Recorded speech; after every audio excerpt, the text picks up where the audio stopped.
കുറച്ചു മുൻപ് കെ സുരേന്ദ്രൻ്റെ ഒരു പോസ്റ്റ് വന്നിട്ടുണ്ട്. അത് ഗോവിന്ദചാമിയുടെ ജയിൽ ചാടലുമായി ബന്ധപ്പെട്ടാണ്. അദ്ദേഹം ലക്ഷ്യമിടുന്നത് പി ജയരാജനെയാണ്. അതെന്തുകൊണ്ടായിരിക്കും? പി ജയരാജൻ ജയിൽ ഉപദേശക സമിതിയിൽ ഉണ്ടെന്ന് ചൂണ്ടിക്കാട്ടിയാണ് അദ്ദേഹത്തിൻ്റെ ഫേസ്ബുക്ക് പോസ്റ്റ്. അല്ല, സുരേന്ദ്രൻ അത് വെറുതെ പറയുന്നതല്ല. സുരേന്ദ്രൻ നമുക്കറിയാം, സുരേന്ദ്രൻ വളരെ കൃത്യമായിട്ട് തെളിവുകളൊന്നും കിട്ടാതെ ഒരു കാര്യത്തെക്കുറിച്ച് അങ്ങനെ പറയാറില്ല. മുമ്പും നമുക്കത് പരിചയമുള്ളതാണ്. കാരണം ഞാൻ മുമ്പ് റിപ്പോർട്ടിങ്ങിലുണ്ടായിരുന്ന സമയത്ത്, ഇപ്പോഴല്ല ഞാൻ പറയുന്നത്, 2008, 2009, 2012 ആ കാലത്തൊക്കെ നമുക്കറിയാം സുരേന്ദ്രൻ അന്ന് ചാനൽ ചർച്ചകളിലൊക്കെ കത്തി നിൽക്കുന്ന സമയമാണ്. സുരേന്ദ്രൻ വളരെ കൃത്യമായിട്ട് പത്രക്കാരെ വിളിച്ച് ചോദിച്ച് കാര്യങ്ങൾ മനസ്സിലാക്കുമായിരുന്നു. എന്നെ വിളിച്ചിട്ടുണ്ട് അദ്ദേഹം, എന്നിൽ നിന്ന് വിവരങ്ങൾ എടുത്തിട്ടുണ്ട്. എനിക്ക് വളരെ അദ്ദേഹത്തെക്കുറിച്ച് ആ കാര്യത്തിൽ കൃത്യമായ എവിഡൻസോടുകൂടി മാത്രമേ കെ സുരേന്ദ്രൻ സംസാരിച്ചിരുന്നുള്ളൂ. പിന്നീട് അദ്ദേഹം സംസ്ഥാന പ്രസിഡൻ്റൊക്കെ ഉയർന്നു പോയപ്പോൾ TV ചാനൽ ചർച്ചകളിൽ നിന്നൊക്കെ അദ്ദേഹം തന്നെ അങ്ങ് പിന്മാറി. എന്തായാലും സുരേന്ദ്രൻ്റെ വാക്കുകൾ വെറുതെ കളയാനുള്ളതല്ല.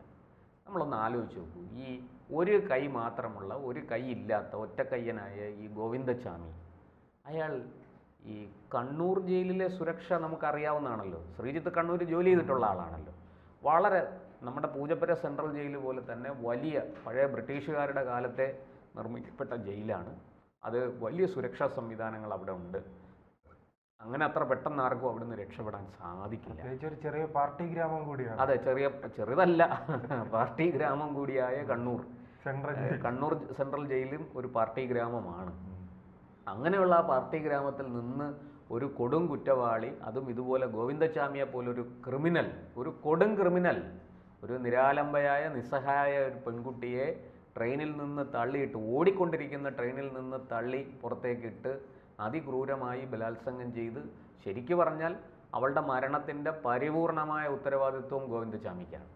ആ ഗോവിന്ദചാമി എന്തിനിത് ചെയ്തു, ഗോവിന്ദചാമിയുടെ പുറകിൽ ആളുണ്ടോ, അതൊക്കെ മറ്റൊരു വിഷയം. അതിലേക്ക് ഞാനിപ്പോൾ പോകുന്നില്ല. ഒരുപാട് അതിന് പറയാനുണ്ട്.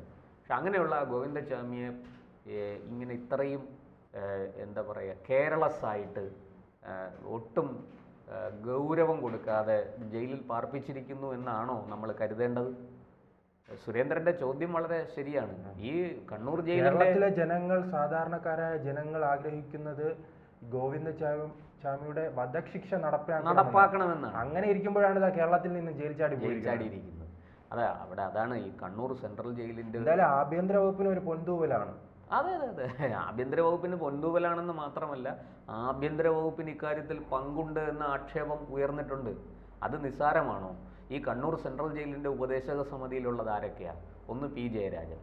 നമ്മളീ പറയുമല്ലോ, പിന്നെ കോഴിക്ക് കാവൽ കുറുക്കനെ ഏൽപ്പിക്കുന്നു എന്ന് പറയുന്നത് പോലെയാണ് ഈ കണ്ണൂർ സെൻട്രൽ ജയിലിൻ്റെ ചുമതല ഉപദേശക സമിതിയിൽ പി ജയരാജനെ പോലൊരാൾ വെക്കുന്നത്.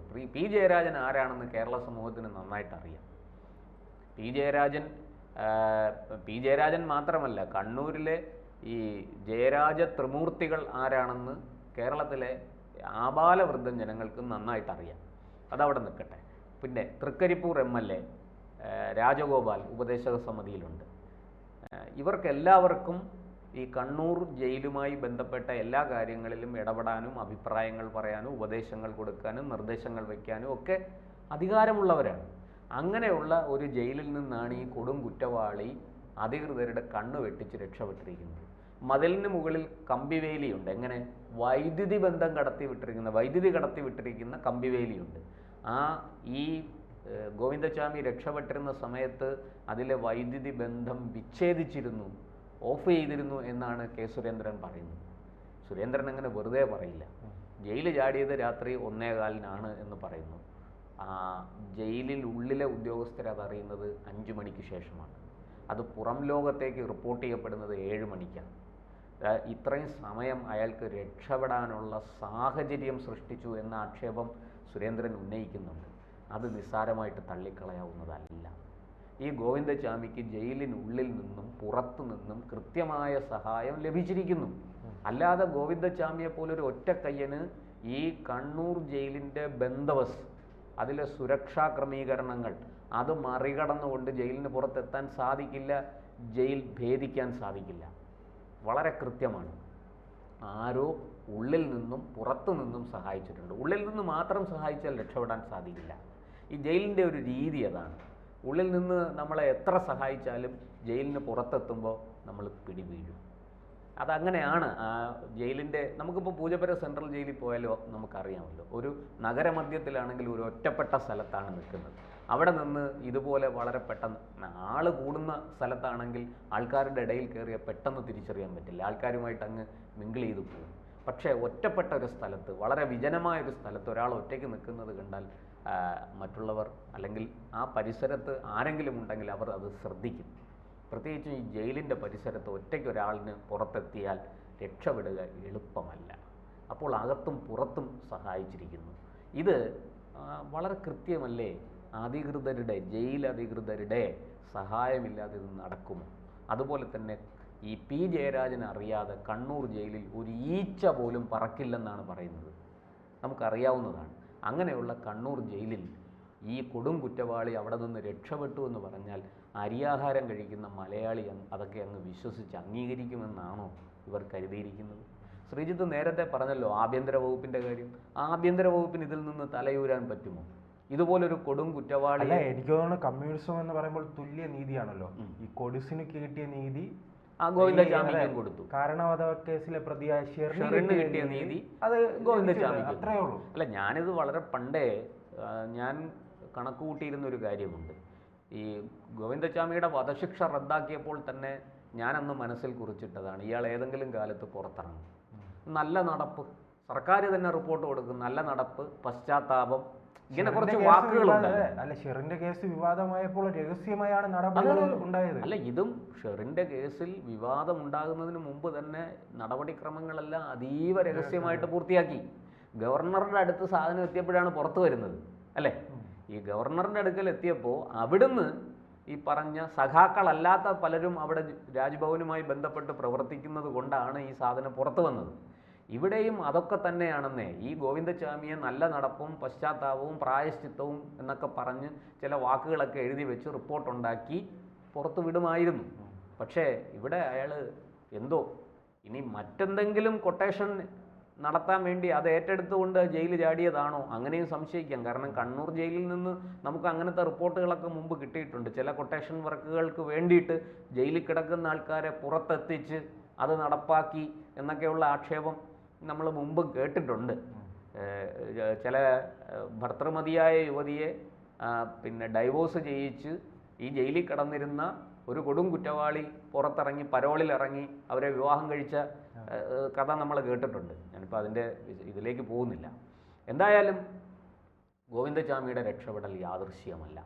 കെ സുരേന്ദ്രൻ ചൂണ്ടിക്കാണിക്കുന്ന ഓരോ കാര്യങ്ങളും, അദ്ദേഹം പോയിൻ്റ് ഔട്ട് ചെയ്യുന്ന ഓരോ വാക്കുകളും തീർച്ചയായിട്ടും വളരെ പ്രസക്തമാണ്. അത് അന്വേഷിക്കേണ്ടതാണ്. ഉന്നതതല സംഘം, പ്രത്യേക സംഘം അന്വേഷിക്കണം.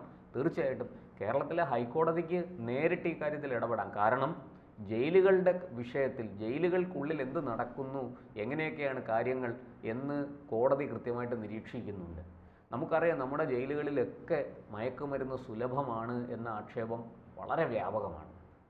ഇത് സംബന്ധിച്ച് മുമ്പും വാർത്തകൾ വന്നിട്ടുണ്ട്. പരോളിന് പോയി മടങ്ങുന്നവർ ജയിലിലേക്ക് മയക്കുമരുന്ന് കൊണ്ടുവന്ന സംഭവങ്ങൾ പലപ്പോഴും റിപ്പോർട്ട് ചെയ്യപ്പെട്ടിട്ടുണ്ട്. പത്രവാർത്തകൾ നമ്മുടെ മുന്നിലുണ്ട്. അപ്പോൾ അങ്ങനെയൊക്കെയുള്ള ഈ സാഹചര്യത്തിൽ തീർച്ചയായിട്ടും ഹൈക്കോടതിക്കും ഇതിനകത്ത് ഇടപെടാം. വളരെ കൃത്യമായിട്ട് ഹൈക്കോടതിയുടെ മേൽനോട്ടത്തിൽ വേണം പ്രത്യേക സംഘം അന്വേഷിക്കേണ്ടത്. ജയിലിനുള്ളിൽ ഗോവിന്ദചാമിയുടെ സഹായി ആരാണ്, ജയിലിന് പുറത്ത് ഗോവിന്ദചാമിയെ സഹായിക്കുന്നത് ആരാണ്, ഇതിന് കൃത്യമായ ഉത്തരം കിട്ടണം. ഒരർത്ഥത്തിൽ ഇത് സൗമ്യ കേസ് പുനരന്വേഷിക്കാൻ പോലും കാരണമായി തീരാം. കാരണം സൗമ്യ കേസ് വേണ്ട വിധത്തിൽ അന്വേഷിച്ച് കുറ്റപത്രം സമർപ്പിച്ചതായിട്ട് ഞാൻ കരുതുന്നില്ല. ആ കേസ് ഫ്രെയിം ചെയ്തിരിക്കുന്നതിനകത്ത് ഒരുപാട് പിഴവുകളുണ്ട്. അതുപോലെ തന്നെ ഗോവിന്ദചാമിയെ രക്ഷിക്കാൻ ബോംബെയിൽ നിന്ന് ഒരു സിറ്റിങ്ങിന് ലക്ഷങ്ങൾ ഫീസ് വാങ്ങുന്ന വക്കീൽ എങ്ങനെ വന്നു, അയാൾ എന്തിനു സൗജന്യമായിട്ട് ഈ കേസ് വാദിച്ചു, ഈ ചോദ്യങ്ങൾക്ക് ഉത്തരം കിട്ടണം. ഗോവിന്ദചാമിയെ ആരെങ്കിലും വാടകയ്ക്കെടുത്തതാണോ? ഗോവിന്ദചാമി സൗമ്യയെ തന്നെ ടാർഗറ്റ് ചെയ്ത് വന്നതാണോ?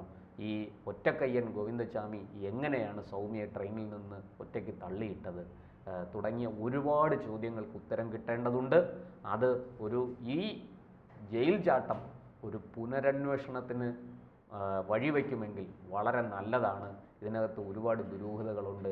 ആ ദുരൂഹതകൾക്ക് ആക്കം കൂട്ടാനാണ് ഈ ജയിൽ ചാട്ടം സഹായിക്കുന്നത്. അതുകൊണ്ട് തീർച്ചയായിട്ടും ഈ ഗോവിന്ദചാമിയെ ജയിൽ ചാടാൻ സഹായിച്ച ജയിലിനുള്ളിലും ജയിലിന് പുറത്തുമുള്ള ആൾക്കാരെക്കുറിച്ച് കൃത്യമായ വിവരങ്ങൾ കിട്ടേണ്ടതുണ്ട്. പറയുന്ന പോലെ തുണികൾ പിരിച്ച് പിന്നെ വടമുണ്ടാക്കി അതിലൂടെ പിടിച്ചാണ് രക്ഷപ്പെട്ടത്, അതിലൂടെ ഊർന്നിറങ്ങി രക്ഷപ്പെട്ടു എന്നാണ് പറയുന്നത്. അങ്ങനെയെങ്കിൽ ഇയാൾക്ക് ഈ തുണിയൊക്കെ എവിടെ നിന്ന് കിട്ടി? ഈ ജയിലിൻ്റെ ഇരുമ്പഴികൾ വളച്ച് ഈ ഒറ്റക്കയ്യനായ ഗോവിന്ദച്ചാമി എങ്ങനെ ഈ ഇരുമ്പഴികൾ വളച്ചു എന്ന ചോദ്യം ഉയരുന്നുണ്ട്. ഇതിനൊക്കെ കൃത്യമായ ഉത്തരം കിട്ടേണ്ടതുണ്ട്. അതുകൊണ്ട് പോലീസ് ഉന്നതതല സംഘം രൂപീകരിച്ച്, പ്രത്യേക അന്വേഷണ സംഘം രൂപീകരിച്ചത് അന്വേഷിക്കേണ്ടതാണ്. കോടതിയുടെ മേൽനോട്ടത്തിൽ വേണം അന്വേഷണം നടക്കേണ്ടത്. ഈ ജയിൽ ഉപദേശക സമിതിയുടെ തലപ്പത്തിരിക്കുന്ന ആൾക്കാർ ഇതിന് സമാധാനം പറയണം. അവരെന്ത് ഉപദേശമാണ് കൊടുക്കുന്നത്? കുറ്റവാളികളെ രക്ഷപ്പെടുത്താൻ വേണ്ടുന്ന ഉപദേശമാണോ കൊടുക്കുന്നത് എന്ന ചോദ്യത്തിന് അവർ ഉത്തരം പറയേണ്ടി വരും. ഇത് നിസ്സാരമായിട്ട് തള്ളിക്കളയാവുന്നതല്ല. ആഴത്തിൽ അന്വേഷിക്കേണ്ടതാണ്. ആഭ്യന്തര വകുപ്പ് പ്രതിക്കൂട്ടിലാണ്. മുഖ്യമന്ത്രി പിണറായി വിജയനും ഈ ആഭ്യന്തര വകുപ്പ് കൈകാര്യം ചെയ്യുന്ന അദ്ദേഹത്തിൻ്റെ ഉപദേശകൻ പി ശശി അടക്കമുള്ളവരും ഇതിന് മറുപടി പറയേണ്ടി വരുമെന്ന് തീർച്ചയാണ്.